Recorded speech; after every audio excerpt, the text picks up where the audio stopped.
now. He is 16-0, 16 knockouts, all 16 knockouts by way of opening round. His roots in San Juan, Puerto Rico. Was born and raised in Brooklyn and also raised on the Lower East Side. He will punch me if I don't mention the Lower East Side. So Brooklyn, Lower East Side. All-time record for first-round knockouts to start a career is 21. So Edgar is 5 away from tying that. He will face Demond Nicholson Saturday night in by far the toughest test of his career. Edgar Berlanga, welcome. How are you doing today? How you doing, Evan? I'm good, man. You know, everybody talks about the streak. How many times have you been asked about the knockout streak over the past since your last fight when you made it 16? About a million times. You know, a lot of it's a lot of the same questions. You know, and are they expecting, or am I expecting another first round knockout or whatnot? But you know, like I always say, you know, we're gonna see this Saturday. So Edgar, before we have a bunch of questions in the chat queue. Again, raise hand button or send me a private message on the chat to ask Edgar a question. So do you get tired of answering those questions about the first round knockout streak, or do you enjoy that you understand that it's sort of like, you know, comes with the territory? Yeah, you know, for me, it just, you know, people asking me all the time about a first round knockout. You know, it comes with the territory. Like you said, you know, it's not normal for the sport of boxing right now for a young fighter like myself to be knocking everybody out in the first. Well, I think Edgar's, I think Edgar's has just been the recipient of a first round knockout. So we will get him back in the queue very shortly. So it's the only thing that can knock Edgar out is poor Wi-Fi, it seems. He's returning right now. So hold on one second, guys. He's joining. Next time we're gonna have to get him better Wi-Fi. That will be the goal. Edgar, are you back? Hold on, unmute. Edgar, hey Edgar, you back? Yeah. Yes, yeah. Wi-Fi KO1 Berlanga.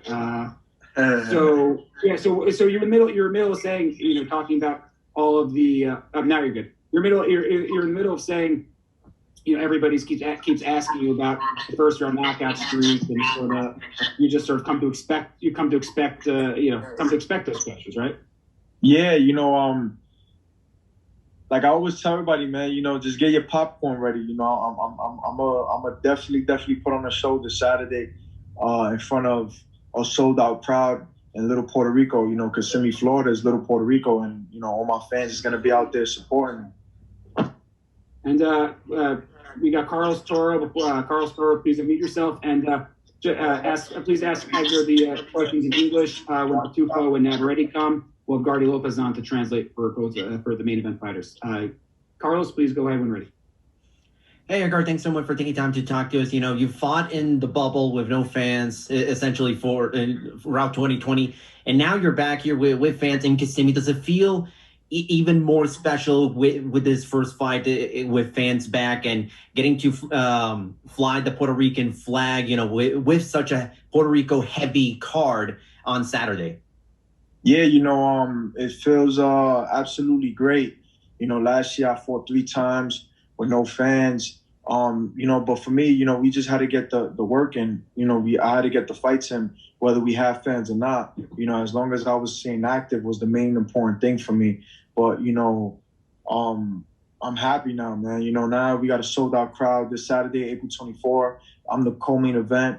You know, I'm one of the fastest rising, you know, superstars to come in the sport of boxing.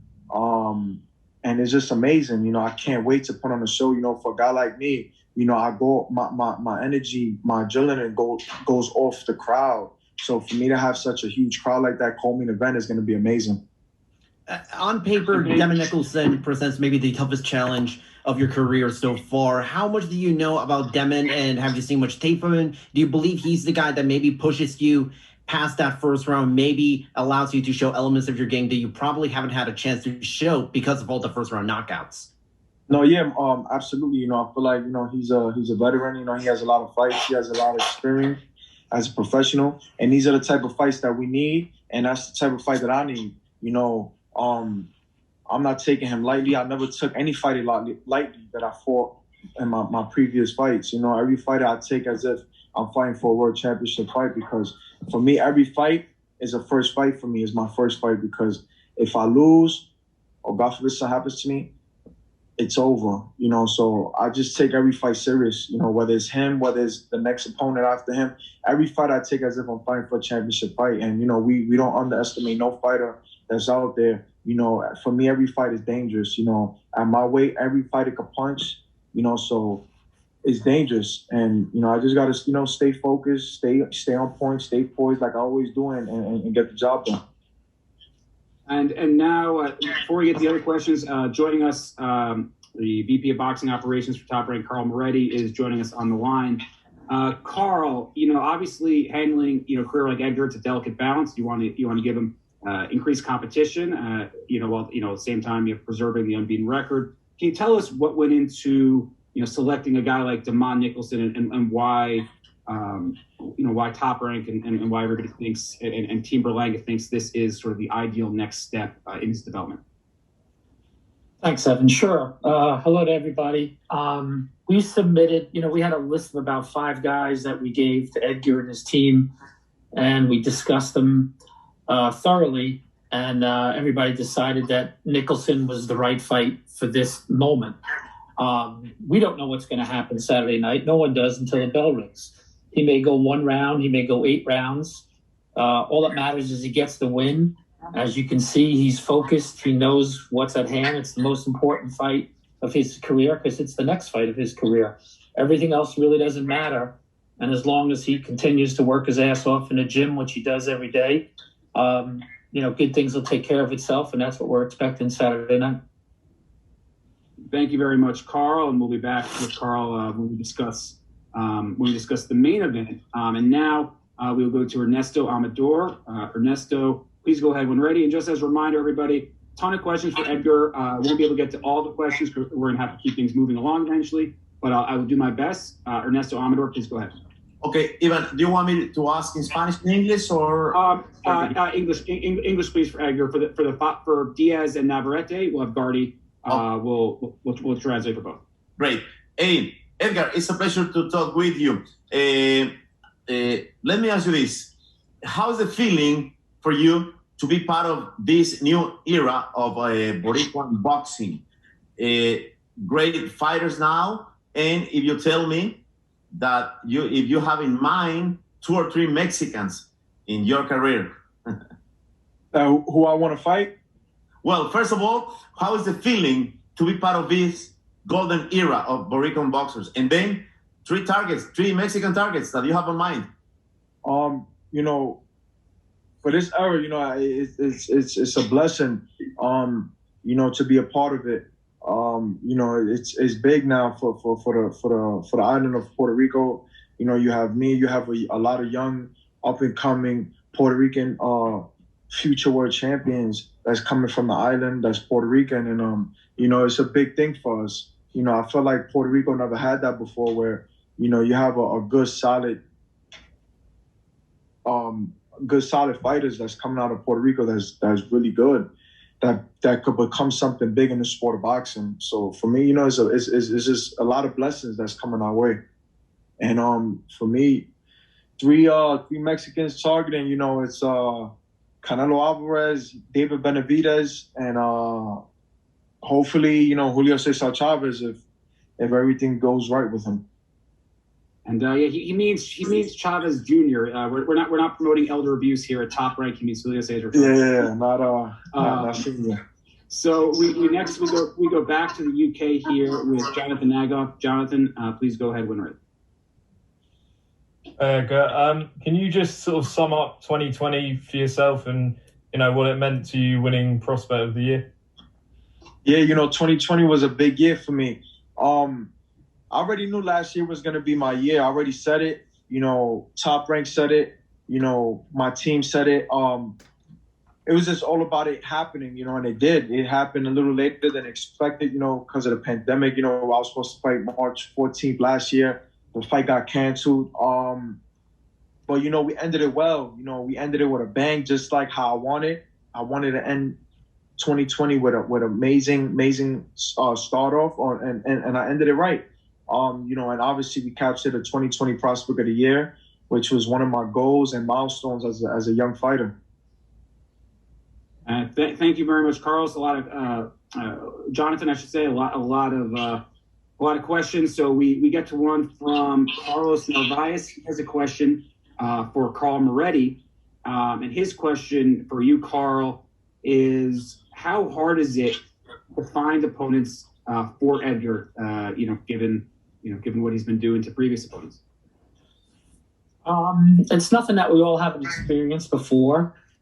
Edgar makes our job easier because we know he's doing the right thing in the gym and when the fight isn't scheduled. So that part, you know, you don't have to worry about. You know, he's going to stay in shape. You know, his focus is getting to bigger things than a knockout streak. We know where he wants to go, and we're going to go there with him and bring him there. So that part makes it easy.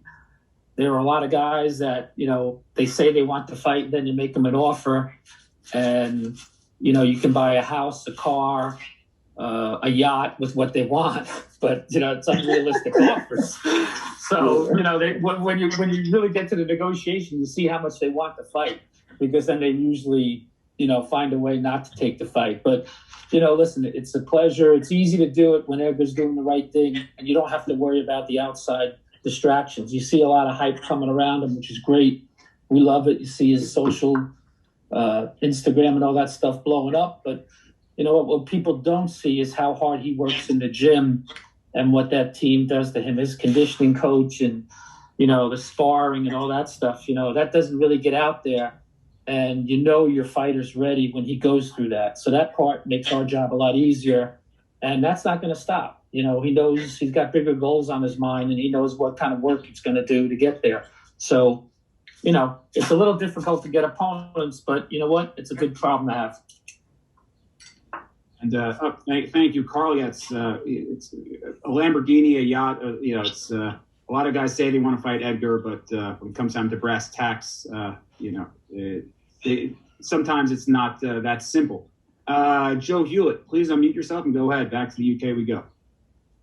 Hey, Edgar. One of the ambitions is to fight at Madison Square Garden on June the 12th. I saw on your social media. How much would that mean to you personally?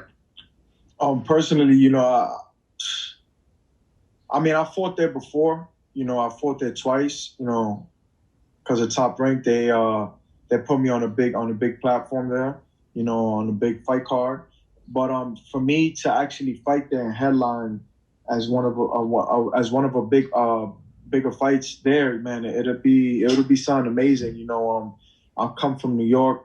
You know, I come from poverty, man. So for me to make it there and make it to the big screen and make it to the big arena, it's a blessing. It'll be crazy. You know, I know for sure that you know, I'll bring the whole city out like I always do.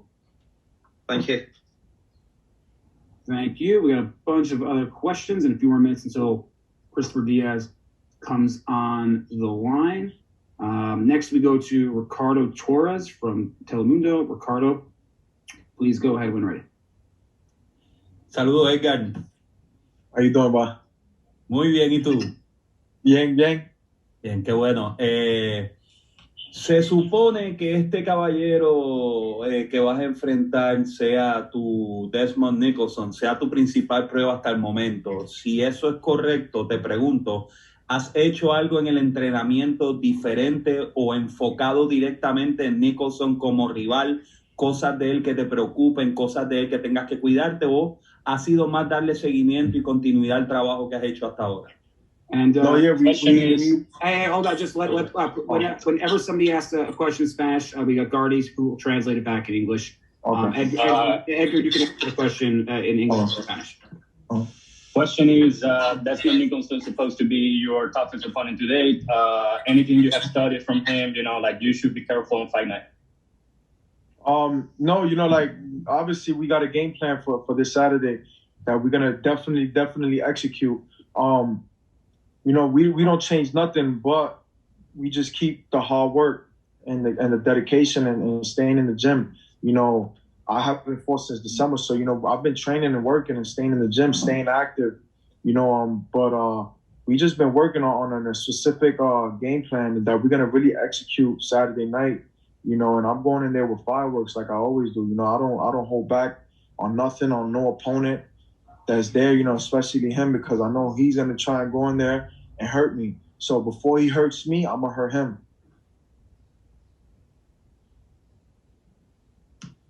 And Gardy, do you want to translate in the Spanish for Ricardo? Ricardo's all right with that. Okay, perfect. All right.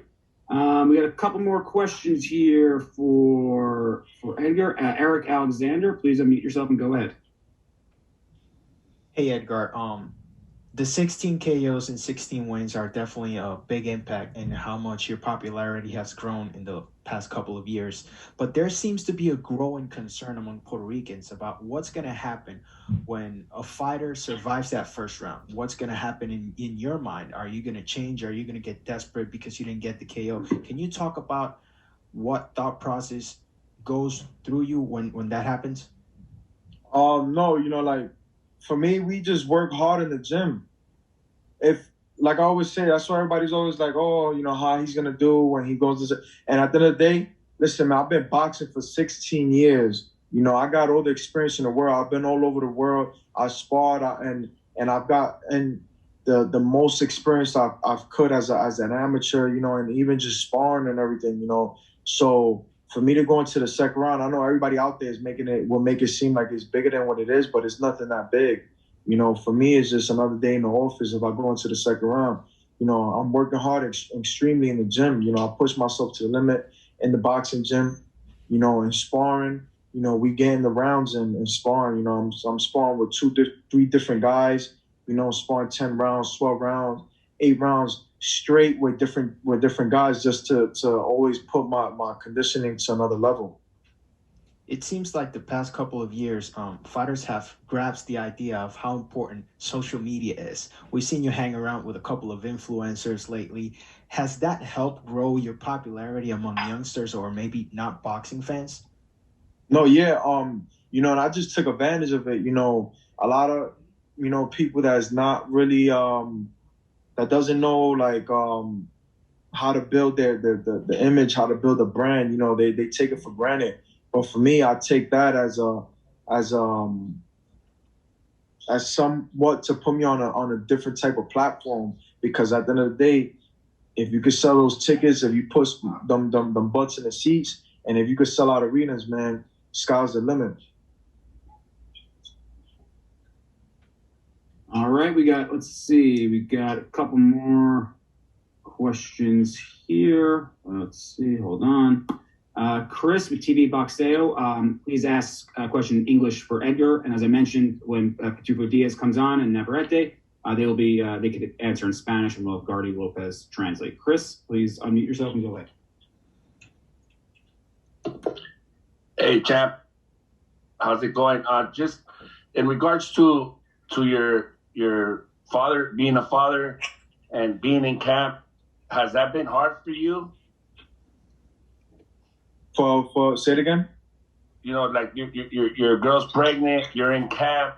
It's times where maybe you would want to spend more time with her, but you're in the middle of camp and you're focused on that. How difficult has that been for you? I brought her into camp last week, so she don't bother. I wanted her with me, next to me, because she's pregnant. She's limited to do a lot of different things she can't do that she normally used to do. So I gotta hold my whole team out here, helping her for whatever she needs, and just having her here, just having her next to me, it just keeps me cool, it keeps me calm. We going to the bubble tomorrow, so. I'm going to be a couple of days without her, but, it is what it is. We got a job to hand Saturday night. And Edgar, before you go, we're running out of time, and we got Christopher Diaz on the line right now. Edgar, anything else you'd like to say to your fans, whether it be watching Saturday night as you go for knockout number 17? just to tune in. Saturday night, April 24th is going to be an amazing night. You got my brother, Christopher Diaz-Pitufo. He's going to be fighting for the World Championship. And we bringing that title back home to Puerto Rico. We got a lot of other young fighters that's coming up, that's Puerto Rican, that's representing the island as well. And, as for me, I'm co-main event, and I'm looking to just to tear the roof off, man, like I always do. We're fans. We in, basically little Puerto Rico. So this fight is going to be dedicated to the whole Puerto Rico. And to everybody that supports me, this fight is going to be dedicated to you guys too. I love all my fans out there, all my supporters. Keep supporting me. Well, thank you so much for joining us today, Edgar, and we will see you in Florida very shortly. And thank you to Top Rank, ESPN, Evan, my guy Evan Gardy, and the whole staff, everybody, Calm already, Top the Buff, everybody. Thank you guys, and I love you guys.